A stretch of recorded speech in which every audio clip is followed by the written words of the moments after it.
Sa garden at saka yung mga masukal na lugar.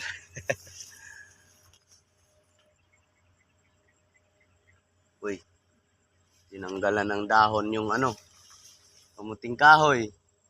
Uy, may nangunguha na ng dito. Ginugulayan na. Wala pang laman. Ginugulayan na.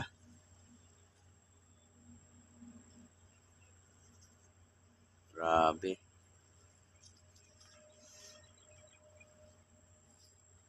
Masaklap, hindi pa may-ari ang magugulay. Hindi magtatanim. Mga idol, oh. Nguha lang tayong ampalayang ligaw.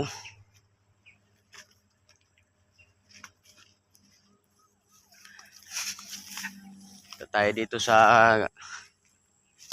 sukal, gubat. Kahapon nakakain lang tayo ng dahon ng ampalayang ligaw dahil may nagulay ng nakasama ko mga idol. Kasama ko sa trabaho. Laking ibon. Marami na palang ibon dito. Dami dito mga idol. Oh. Ito. Yan. Ito na mga ibon dito. Oh. Dito pala sila namamahay. Dito sila natutulog. So, kaya tayong konti. Dito yung may mga malaking dahon. Hilain lang natin to. Kakain lang tayo kahapon nito mga idol. Palayang ligaw pero hindi natin to gulayin. Ang gawin ko dito, ilaga. Tapos yung pinaglagaan, iinumin ko kasi iubo ako. Hindi matatanggal yung ubo, yung parang plema, nakabara sa ilalim, sa lalamunan. Oh, isang hugot lang, dami. Dami dito mga idol. Oh. Palayang ligaw. Oh. Ito. Ang gulay, halo nyo sa munggo.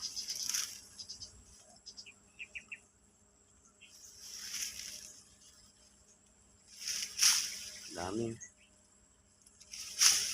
Nakaano lang siya.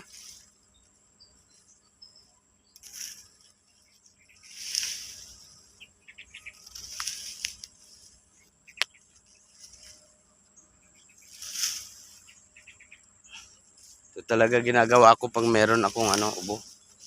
Yung konti lang naman. Iniinom ko nito. Yung tubig na pinaglagaan. Yun ditong parang may bara. Tatanggal. Yung parang plema na malagkit. Kahit anong gawin kong inom ng gamot, meron pa rin.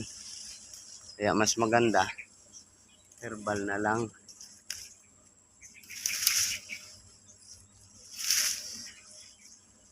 Kasi pag laging mga idol, gamot na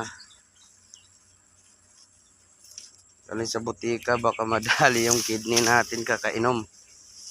Ito na lang muna. Kasi ito dati din dito din natanggal yung ko, yung mga ubo-ubo, yung plema ko dito sa lalamunan.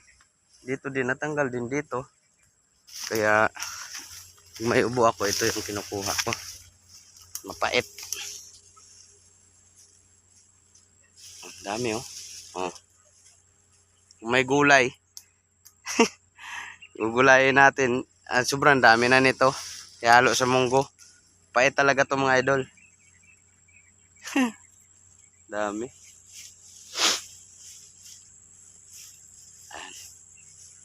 Uwi na tayo mga idol.